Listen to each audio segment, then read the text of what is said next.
The Braves, the offseason's here. Unfortunately, World Series has concluded as we launch a brand new podcast, the Chopaholic, two guys with an unhealthy addiction to Atlanta Braves baseball. As we talk about the offseason, maybe a wish list, who they're going to retain, that and more on tonight's episode, or I should say today's episode of The Crowded Booth. Pile in here and make yourself feel at home. The Crowded Booth is coming on. The Crowded Booth with Bryce Koon.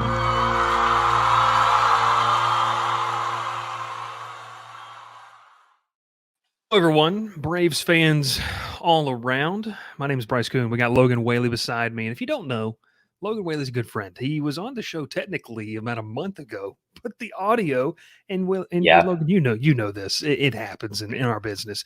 The audio just completely kaput. Didn't want to cooperate with us. It happens. It happens. It happens. But hey, we're launching a Braves podcast over here on the Crowded Booth. Obviously, if you've watched our college football content, Georgia Tech fans, Georgia fans, Auburn fans, the one thing everybody can have in common usually is they're Atlanta Braves fans. And we have found that we have an unhealthy addiction to the Atlanta Braves. Hence the name of the podcast, The Chopaholic. We're going to get some logo stuff here really soon. And we're going to try and do these weekly throughout the post. Or Logan, baseball's over, not the postseason. It's sad. It just kind of ended so quietly with college football. You wish. In the midst of it. Right. I mean, I wish it were here too, but, a lot of offseason to talk about, that's for sure. A lot of offseason. Hey, we're going to talk about free agents, and then Logan and I promise, guys, we didn't collaborate on this, but we are going to talk about three options that we would like to see in an Atlanta Braves uniform next year, and so we'll kind of go from there. But, Logan, let's get to the guys that were on this Braves roster here in 2023, and we'll start with the two guys they brought back. One, Pierce Johnson, which, I'll hand it off to you. I don't know how much you want to say about Johnson, but for me, it was a guy that, benefited from not being in Colorado and, emerged, I think, as a middle of innings guy, could be a late innings guy. I'd like to see them get innings guy. We'll talk about that. But Pierce Johnson, man, I think they got him on a friendly deal, and it feels like one of those options that could be a key piece going forward, not just next season, but the season after that. Yeah, and he had a great performance in the postseason too, and he was out there. And that's one thing that I look at as, he looked like he belonged in that rotation, or in that bullpen rotation, I should say. But he really did look like he belonged out there. And as you mentioned, I mean, getting him out of Coors Field, I mean, what a concept, right? I feel like more teams should be doing that, like kind of this guy, peripherals look good. Maybe let's just get him out of Coors Field and let's just see what happens. And sure enough, that's precisely what happened with Pierce Johnson. And they've been, I believe they utilized the off-speed pitches a bit more with him. And that's worked really well. So, yeah, I'm glad to see him back in Atlanta. I think he's going to be a great piece for next season. Yeah, I especially with a couple of the moves they made, it seems to me that they kind of pride Johnson as a guy that, look, we had him here for a short time, and we found things that we can continue to work and just build him into even a better reliever. And it kind of takes us to the kind of the next part of this is, look, they decline the options on Kirby Yates and Colin McHugh. As a Barry College guy, I love Colin McHugh. He's the symbol of our D3 school showing out there. But I think, the injury concerns with him, and then Kirby Yates, who, at times what was a big piece of this bullpen, it just feels like maybe they're seeing some potential in Pierce Johnson. So when you saw the addition, or I should say the extension for Pierce Johnson and them kind of cut loose the other two guys, is that kind of the same feeling that you got with that? Yeah, I think maybe they viewed the guys that they declined as probably too expensive going into next season, especially like Brad Hand, who, was great as a lefty specialist, but, at the same time paying, I believe $5 million for a lefty specialist, maybe a bit too expensive for the Braves liking there. And then, McHugh kind of regressed last season. I think that was an easy choice. And then Yates, you would have liked to keep Yates around. I think he definitely had his moments, but again, it just it didn't really look like he regained that old self just a few years ago. So I wasn't really shocked by any of those moves, but I do think those are guys that you can replace in free agency. Yeah, and just kind of some of the numbers for the fans that might be interested in that. I mean, this is a guy in Pierce Johnson that had a 6 ERA over 38 innings. It was just a 1-year, $5 million contract with Colorado. He comes over here to Atlanta, 0.76 ERA. His strikeout rate jumped over 5 percentage points. His swing rate went from what is considered kind of league average in 12.3 there, Logan, to an elite like 17.8. And you kind of look at some of the pitch mix that he has. Maybe this is an example of Rick Kranitz and company and kind of the mix of old school and new data analytics of saying, hey, we like this and we're going to continue to develop this. And it's more of a long-term play. Like I kind of think AA in this front office said, if it works out in the short run, we know this is going to be a guy we can kind of mold into something. So Pierce Johnson is a really fun piece to kind of look at. They also bring back Joe Jimenez, who was kind of weird in the beginning of the season. I'll say being around the Georgia Tech baseball team for the past couple of years, trading Justin Henry Malloy was tough. That kid is a really, really fun player for Detroit for Jimenez. But what were your thoughts on, just kind of end it there? I mean, your thoughts on Jimenez being a part of this? They obviously declined Brad Hand and maybe, going to look to add some more in that bullpen altogether. But we kind of see who they like leaving 2023.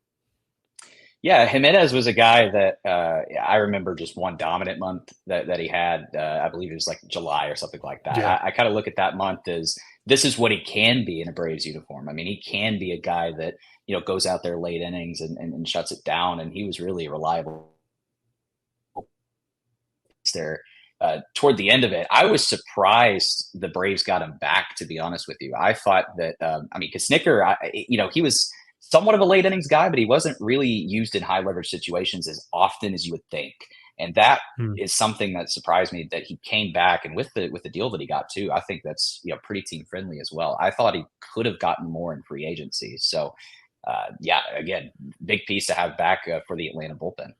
Yeah, and look, if he continues to trend where I think when people see like the size of him and his potential on some like the outliers that he has on his pitches, this guy's gonna make $8 million next year and it's gonna creep up to $9 million the next 2 years. It's kind of a steal, like especially when you see the contracts that are going out to back end bullpen pieces.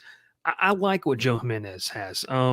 He only appeared in one of the postseason matchups that Atlanta has, but he was good. So, you feel like it's one of those things that they're going to continue to roll. Logan, we look at kind of obviously the Braves lost Sam Hilliard, the star of April and May, to the Orioles. But, there's a lot of there's still some names. Jesse Chavez, you and I were joking. We kind of expect this to be a guy we see on a minor league deal, just the close relationship of what he is. Lucas Letke was a letdown, and just pretty much coming over from the Yankees. Kevin Pillar, loved Kevin Pillar, but Logan, I mean, when you look at all those guys, Eddie Rosario, kind of the most notable name. Were you surprised to see Eddie Rosario kind of, I don't want to say non-tender, but that option not picked up? I wasn't surprised, Bryce, and I think a lot of fans still have 2021 in their brains, and believe me, I do too. I mean, he's going to be a Braves postseason legend for the rest of time because of just the NLDS, NLCS there, especially against the Dodgers. Gosh, I mean, unstoppable, probably the best hitter on the planet in that moment. And I was looking back too. I totally forgot that he was the leadoff hitter during that stretch. It's so crazy to think about that Eddie Rosario, once Atlanta Brave leadoff hitter, right? But I looked at the option too, and you look at since then, right? The past two postseasons, Eddie, gosh, I think one hit over the past two postseasons. Something, yeah. It's like one like for something, yeah. So it definitely looked like a one series wonder there, and you hate to say that because he's such a legend in Atlanta, but I think Anthopoulos, I think he looked at that and said, you know what, maybe it's time to go a different direction, because I think between Rosario and Pillar, you're looking at maybe, I think, one WAR there, one win above replacement, and that's something you can find pretty easily in free agency, or even a trade route if they decide to go that way. But I wasn't necessarily surprised to see Rosario let go.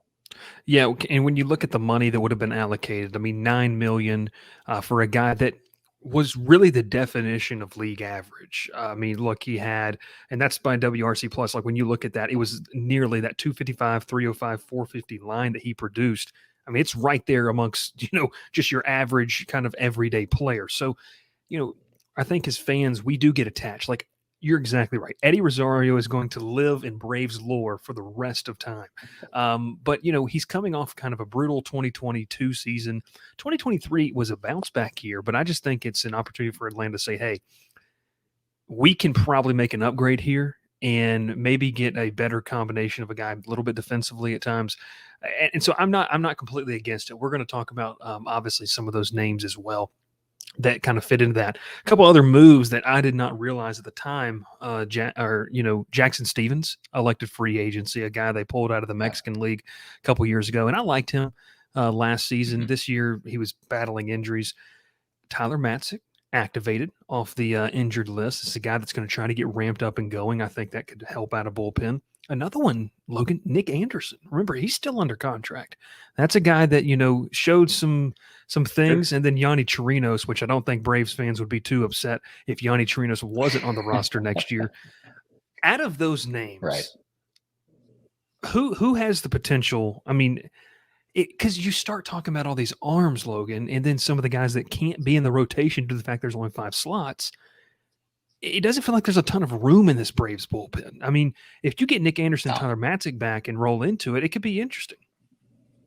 Yeah, it could be. And Matzik is somebody you're very interested to see how he looks because, again, when he was healthy, when he was on, he was, obviously a part of the night shift, right? So, just that alone, I think you got to look at that and say, well, to me, you have to give him a shot in the bullpen to see, if he still has any of that left. It may be a little tough first year back, but he's somebody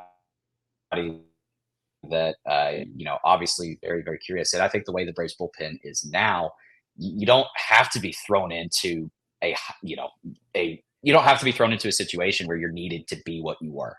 And I think that's a huge benefit for Matzik because, look at the guys that they have now, especially bringing back, Johnson and Jimenez, plus Iglesias still there, plus Mentor still there. This is a pretty stacked bullpen as far as back end. So anything you get out of Anderson or Matzik or both of them, I think would be a huge plus. But it's got to be a good situation to go back to, knowing that not a lot is going to be expected. Yeah, no, I agree with you. I do agree with you in the sense of at times you saw this Braves bullpen, and it happens during the ebbs and flows of a season. Guys are being called on in positions where maybe it's not, where they're most comfortable or where they should be utilized. And if it, in a perfect world, everyone would slot exactly where you want them to. And I think if Atlanta continues to build depth, like a guy like Matzik can come along in a 6th inning role. But we all know his potential is to be that 8th, potentially even 9th inning guy at times if he can recover some of that form post Tommy John. So I think that's really, really exciting to look at as well. Logan, we move on to kind of looking outward. Free agency has officially begun, but as well as I do, GM meetings are going to take place. The winter meetings are going to take place. And Atlanta did really, I think that you sent me, wow. And I replied, wow, back, kind of locking up one of their own, and essentially we'll call it a free agent acquisition. After, obviously Braves former announcer Chip Carey said, it's just like you're getting a guy at the deadline. It's just like you're getting a guy out of free agency. And Charlie Morton. In Charlie Morton, they bring back Charlie Morton, the $20 million option. Logan, the tweet that you sent me, it was kind of felt like this was a tough decision for the Braves. And I know you said, wow. So give me your thoughts on them kind of bringing back Morton. I'll say, for me, it can't be the end all be all. I really like Charlie. I like what he's done in his career. But, health concerns, a lot of different things. How do you feel about this? Yeah, and he's 40. He's going to be 40 next season. I think that's going to be the first thing that comes to mind. But, Charlie has aged really well in that sense because he's done what a lot of pitchers have not been able to do. And that's kind of get a second life as far as, finding a pitch that works for him. And for that, it's been his curveball, right? So, it was very interesting. $20 million, I think, I certainly thought that he would be back in a Braves uniform, but I didn't think it was going to be the option. I thought it was going to be, okay, option decline, but you renegotiate the contract and he's back for, 1 year, but at a cheaper rate. But even then, $20 million, it's not a horrible price. I don't hate that. But as you said, you don't want this to be the end all be all because I think best case scenario, he is the 4th or even the 5th guy. because you would love Charlie Morton as your number 4, number 5. I think he would be a lot of other teams. I think he would be their number 2, number 2, number 3 still. So, you want Morton to be more of the back end of the rotation, which, to be fair, I guess $20 million would be a lot to pay for a back end of the rotation guy. But I don't mind the move. I mean, Morton's been great for Atlanta. He's been, he's been fine. Like that's, I'm totally fine with having him back. Yeah, his average fastball velocity still sat above 95 at 95.2 miles per hour. So this is, again, like you said, ages really well. He did have a higher walk rate. That was a little abnormal for him this year. And, you can look at the stats, but like you and I who watch so many of the games, Logan, and a lot of fans that are going to watch and listen to this, you could just kind of tell, like at times where there was the curveball control that, has been fantastic in his career, especially later on in his career. It was a little... It teetered a little bit. And I agree with you. Morton's not a top tier starter anymore. And he doesn't really need to be. Like, that's kind of the beauty of this Braves rotation. And I know a lot of fans say, well, it wasn't enough. And I get that. But if Fried's healthy and Strider healthy, there's 1 and 2. And if you can find, and we're going to get into this, I don't know if I believe Bryce Elder is a number 3 right now. I want to. I really, really want to, Logan, because I think that he can be really good. But I think if you can go out in free agency and get a number 3, you could slot Morton as a 4 and have Elder as a 5 with guys like AJ Smith-Shawver kind of waiting in the wings. That, to me, would be a great rotation to roll into 2024 with. So, I do agree. I think I expected Morton back. But maybe this is a thing where Atlanta probably has more money than they're lead on to believe, and they're just trying to do right by a guy that is just a great organizational guy and honor that instead of, I guess, I don't know what the market value would have been for Charlie Morton. I don't think it'd been $20 million. Yeah, well, and it's easy to forget too because I mean, Cole Hamels got essentially the same deal not too long ago, right? Am I mistaken about that? I mean, that's something you think about. Like the Braves aren't afraid. Yeah, I mean, the Braves aren't afraid to give the older veteran pitchers that type of contract. So I think it says something about the front office that they value the experience. They value especially the postseason experience as well, which we didn't get to see this year. And you kind of wonder how different things would have gone had Morton been that third option instead of Bryce Elder. And that's one thing I wonder. I don't know how different things would have gone, especially with how the offense was, but. That's still something to consider, just the postseason experience that's there. Yeah. Yeah. And you can't necessarily you can't put a price on a guy that understands a locker room, understands staff like Morton does. And so I do agree with you. When you view this as, they picked up the option, I encourage fans who maybe are like, what? To view it more as we're doing a 1-year, $20 million deal for a veteran guy, much like you did with Cole Hamels. And it obviously didn't work out, a couple of years ago, but when you put it like that, it definitely makes a lot of sense. So let's move on. All right, final topic of conversation here, and make sure you like the video, subscribe to the channel wherever you might be watching or listening. Logan, we get into our wish list, and you and I compared this. We were almost spot on. So I'll let you start, and we'll just kind of bounce off into one another because it seems like we kind of have some, I don't want to say unrealistic dreams for this offseason. Maybe the Braves aren't going to be in the ballpark of all 3 of them. I don't think they get all 3. I think there is a chance they could get at least one of the 3 guys that we're going to talk about. So you kick us off, whether you want to go pitching first or that coveted bat that was really, really impressive at times. Of course. Are we going one at a time here, or are we going just all at once? Let's go one at a time. One at a time here. One at a time. Okay. Well, before I get started, I wanted to kind of make the caveat because I think everyone's wish list would feature Shohei Ohtani, Blake Snell, Aaron Nola, guys like that. Maybe Nola could be attainable, but the Shoheis of the world, Yoshinobu Yamamoto, like that's not going to happen. At least to me, I don't think it happens unless Anthopoulos just surprises us all and says, "Merry Christmas, Braves fans. Here you go." I just don't think it's going to happen. It's never been his MO to spend big on free agency. It's just never been him.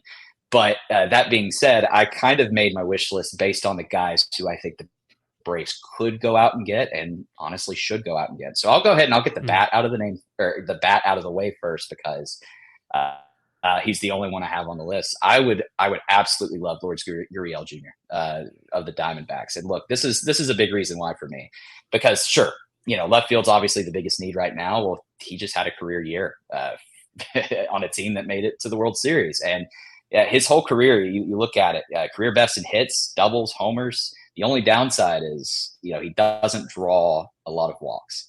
But if that's the only downside, and again, you're not asking him to come in and be your best hitter. You're asking him to come in and provide a boost to that left field position that really needed it. I mean, Rosario, as you mentioned, it was a bounce back year for him, but he was league average, as you said, and didn't add a lot in the field. Gurriel, one of the best defensive years of his career. So I look at that and I say this would be an absolute, depending on the price. That's the only thing. But I think depending on the price, you bring him in, and I think it brings a lot of excitement to that lineup. I think it would be an underrated addition for this offense and for the defense as well, which already features Michael Harris manning that in center. Acuna, who interestingly enough didn't have the best year defensively in right field, but I think that's another thing too you got to look at, because if it's just Harris that was good defensively in center, adding another piece in left, that would be really a strong boost to the defense as well. So that's number one for me as far as hitters go. Yeah, and I mean, we'll give the breaking news now. I mean, that was my number one position player, offensive bat, that I really like them to go after. Because if you look at this team, they're set everywhere else. I mean, we're being honest with ourselves. Like, Orlando Arcia is probably, they're not going to get Tim Anderson. Like this team, it's going to be Orlando Arcia, regarding that. And I think when people look at left field, the biggest thing with this is, well, what about Vaughn Grissom? I think Vaughn Grissom's bat is made. I think he can play in the major leagues. It is. Do you have the confidence to put a kid in left field that has never played the position in a win now window? Like, that for me is the big question. Now, look, I think they're gonna work him there. Like, I think that they're going to work this offseason. He's going to be doing some of that. But I sit with you in Lourdes Gurriel. The only thing I wanted to add to that is this is a guy who really hasn't been he's been like a pretty much Eddie Rosario in the field. But this year, man, he was +3 in run differential in left field. Yeah. So if he's starting to show some signs, and like you said, you put him next to a Michael Harris, that's gonna. I mean, it's like what the Phillies do with Nick Castellanos. Like, Gurriel's a better defender than Castellanos, but they just say, Castellanos, you're best at doing this, and we've got a really good center fielder. So you just kind of, you take the weight off your shoulders and play what's comfortable to you. So I really do like Gurriel, and I think the only thing for me, Logan, and we can get into numbers. What is the market value? Like, what is the bidding? And it all determines on what teams that may be more desperate, because the Braves don't desperately need Gurriel. Like, that's the problem for me. Right. There's probably a team that's really going to give him big money, and I just think the Braves would be out on that. What are your thoughts? Yeah, I kind of think the same. I mean, there are a lot of teams that could use someone like Gurriel. And so it's probably not the most pressing need for Anthopoulos and crew, because, I mean, just thinking back too, I mean, when's the last time the Braves really, struck big on a bat in offseason that wasn't via trade or was via free agent signing? I mean, looking back, it's, you can't really think in recent memory of a lot of guys. I'm sure there have been like one or two, but just off the top of my head, I can't really think of anybody. But, Gurriel, as you mentioned, I mean, historically not the best defender, but this year was a career best for him. And, a lot of that too, just thinking about it, who he's next to, right? Because Corbin Carroll, for the Diamondbacks was just unbelievable. And that no doubtedly could boost the rest of the outfield as far as defense goes. And Michael Harris had the same way. So yeah, you no question about the fit for Atlanta, but as you mentioned, the price may be a bit too much, especially with the more needy teams out there. I agree with you. I do. I think that's going to be the one thing. And I want to preface with what you were saying too about going after a bat, because people are going to comment or say, well, what about Marcell Ozuna? And what about Josh Donaldson? Yes, but you have to remember with yourselves, those were 1-year deals. Now, they did sign Ozuna, but that was after a year in their system, in what they did, where they got to see a real look at him. Gurriel's not going to settle Exactly. for a 1-year deal. He's going to Yes. cash in on what he did in the postseason. So I think that's going to be something kind of interesting to monitor. Logan, I'll take it here. And I know we both picked this guy, so we can both talk about this one. I'm going to go with my pitcher here, Sonny Gray. And this is a guy that I know you and I both picked. And Logan, look, this is a guy too. It's felt like he's been rumored to go to the Braves forever when he was with the Reds, the Yankees, the A's. I mean, this guy, he's just always been in the rumor mill as a pitcher, and he's coming off a good season. I don't think he's a top tier starter, although he pitched really, really well this year. But to me, with what we were talking about earlier, this is a guy who would slot in to that number 3 role, in between a Strider and an Elder and Morton. I think it'd be a nice little fit. Absolutely would. And the big reason why Braves fans want a pitcher, and I wholeheartedly agree with this, it's because, look, Fried hasn't been the healthiest pitcher in the world over the past couple of years. And then, it's a lot to put on Strider's shoulders. So even then, you look at, your top two being, Strider and Fried, even that's not a legit possibility. Even that has a lot of shakiness to it because of Fried's health. So I think the Braves need to attack starting pitching some way, shape, form, or fashion. But Sonny Gray, as you mentioned, yes, he's a Cy Young finalist. He's somebody that's had one of the best years of his career. And I look at it too. I mean, we just talked about Charlie Morton, but the two pitchers, Sonny Gray and Charlie Morton, extremely comparable over the past 3 seasons. And if anything, Sonny Gray has walked less batters and he struck out essentially at the same rate as Charlie Morton. I think Morton has about 2.5% on him as far as strikeout percentage goes. But I mean, just the last 3 seasons, I mean, a 3.3 ERA, a 1.30 ERA plus for Sonny Gray over the past 3 seasons. Morton's ERA plus over the past 3 is 1.14. And so Sonny Gray has been a fantastic pitcher, and he's been along the lines of a Charlie Morton. So basically, if you're a Braves fan, I would look at this as, well, we're signing Charlie Morton, but almost at the beginning of Charlie Morton's late career resurgence. Yeah, no, I like it. I think that when you see Sonny Gray coming off the season he did, he kind of slots into the tier 2 level of starters, which is one where I think Atlanta financially is going to go, and 2 where realistically they should sit. They've got 2 frontline guys. Like, I tell people sometimes, this is not a video game. You don't just get to have 4 or 5 frontline starters. This isn't over the show, and forced trades. Sonny Gray makes sense for me. And so I do like what you said. I wanted to throw a couple more stats out there that I think were really, really important. 2.83 FIP, 2.79 ERA. He's a guy that he's kind of also talked publicly. I was able to find this. He did some interviews. I think it's Valley Sports that does the Minnesota Twins. I think they have Valley Sports Minnesota up there or whatever. And he goes, he kind of has an eye towards retirement and the end of his career. So this is a guy too. I don't think he's going to command a 4 or 5 year deal. Atlanta at 33 years old might feel more comfortable. And I think he would too of taking a 2 or 3 year deal. And I think that fits into because I'll say this. You just mentioned the Charlie Morton factor. Let's say Morton plays this year, which I think is very likely to happen, plays 2024, retires.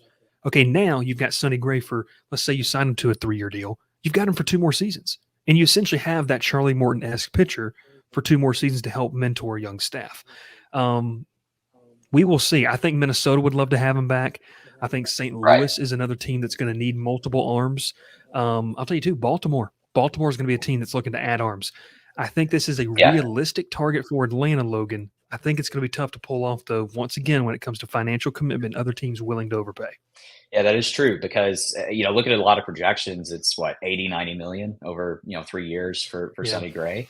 And honestly, that's one I wouldn't mind. But yeah, as you mentioned, I mean, those teams looking to add arms, I mean, you wonder if it even gets higher than that. And that could be, priced out of the Braves range for what they're looking for. So I do agree. It could get a little bit too pricey, but as you mentioned, I feel like he could have a choice of where he wants to go. And if he's eyeing retirement, if he's going to ring chase, so to speak, I mean, what better place to do that than Atlanta, right? Yeah, no, I mean, you look at the difference between what he's been trying to do in Minnesota, Atlanta's, I mean, they're the odds-on Vegas favorites to win it next year. I mean, there's a reason, and it doesn't mean they will. But when you're a free agent and maybe on the back end of what your career might be, you're looking, like you said, to ring chase. Think of it like the NBA if you're not too familiar. Let's get to the last pitcher that you have, and then I'll make a case for my last one that's actually a reliever. So I'll let you handle it with a left-hander that opts out of a deal with Detroit. And another guy that I think you and I both agree would kind of slot in well to this Braves rotation. Yeah, so I kind of cheated here because I know we kept it to 3, but technically I have 4 because to me these are pretty much the same type of pitcher. And you look at Jordan Montgomery, who undoubtedly one of the stars of the postseason when it comes to just what he added to Texas and that rotation. It really felt like he found that next level. I'm curious to see who gets the bigger. I feel like Snell gets the bigger contract, right? But I think a lot of teams will value Montgomery in that same range. So this is kind of a borderline unrealistic expectation, I would think for me. But I wonder if people look at this like a Sonny Gray in the sense of he's an experienced pitcher who, granted, is younger and entering early 30s and things like that. But that being said, he would be an excellent addition to the Braves. And look, another lefty to the rotation can never hurt. Considering what he just did in the postseason, I mean, gosh, you could the only concern is of course the overpay factor, because teams are going to want to hope that's the Montgomery they're going to get season long. And truthfully, I don't think you are, but what you do get at worst, you get a solid middle of the rotation guy and someone who's been consistent. Because look at his whole career. I mean, you look at, obviously what he just provided in St. Louis and then going over to Texas. But even this past year, September and October, a 3.22 ERA, September and October, 8 walks to 28 strikeouts. I mean, that's something that is huge when you look at that. But this to me is if you cannot land Sonny Gray. This to me would be a very, very good consolation prize. And now I think a lot of people would probably flip it like, okay, if you can't land Montgomery, maybe Sonny Gray would be the consolation. But either way, I want one of these two pitchers when it comes to the Braves offseason. Now, switching to Eduardo Rodriguez, look, he's another experienced lefty, another guy coming off a career year. He's only pitched 200 innings once in his career, though. And that's something that I think will make him cheaper. But I don't think I would be swayed away from that, though, because, I mean, look, he had a fantastic season. And again, another guy that would slot in perfectly in the middle of the rotation. So that's more so what I was looking for, just guys that can slot in perfectly in the middle of the rotation, but have the upside for even more. And I think Rodriguez and Montgomery can be that for this Atlanta team. Yeah, a couple more things on those facts, because you and I sat more with Eduardo Rodriguez. You went with Jordan Montgomery in the sense of, look, Montgomery, I think it just elevated what he was able to do during the World Series and kind of showed like the casual baseball fans, this guy's just a pretty good pitcher. Like he's just been very consistent in his career. With Eduardo Rodriguez, here's 2 things that I was reading about that really could impact. It was his last time, and when he went into free agency, but after the 2021 season, he got 5 years, $77 million with the opt out after 2 from Detroit. So, he opts out of that. I think this is a guy that could get 3, Eduardo, like 3 for 50. I think that he could see something 3 for 55, 3 for 60, because he's not going to turn 31 until next April. There is obviously the injury concern. He was on he had like a finger problem. I think for like 5 or almost a month and a half of the season this year. But apparently, Logan, like geography's huge. His family's on the East Coast. He wants to stay there. It's apparently also too why he vetoed that trade to Los Angeles, the Dodgers during the season. Yeah. So if that's the case, there's a selling point. So, Braves fans that worried that, oh gosh, we don't want to lose out on this free agent because we don't want the Dodgers to get him. There's maybe a case for you there. So I do. I think Atlanta, I would say this, if we're ranking them, I would go Jordan Montgomery 1. That I do sit in that category. I go Sonny Gray 2, Eduardo Rodriguez 3. If you can end up with one of these 3 guys, though, I do feel good about your rotation going in with AJ Smith-Shawver. I think he's going to be able to, just learn more as a pitcher. I do feel good about that. So I do like our choices. Once again, if you're listening, you're watching, you're like, what are they talking about? Free agent wish list. We went Lourdes Gurriel for the position player, Sonny Gray, Jordan Montgomery, Eduardo Rodriguez, and it brings us to the last one. It's a wild card, Logan. This was my pick. Okay. So the people who want to blast me, don't blast Logan, blast me. I think part of the frustration for me watching Atlanta this season, and as a lot of people, look, you got to understand there's going to be ebbs and flows in a bullpen. Like that's just what happens over the course of 162. I think there's a real case, though, that Atlanta needs to sniff around and be a part of the Josh Hader discussion because it's a guy that really rounded and back into form this year after kind of a weird first half of the back half of the season last year with San Diego. But I just want to get your thoughts. Take away Price. I know Price is going to be something, he's going to be one of the elite free agents on the market. But, man, you kind of start dreaming about what it could look like. And I go, too, when Atlanta won the World Series, they had a shutdown bullpen. We mentioned some of those names. Logan, can we rely on Tyler Matzik to be an elite arm? I don't know.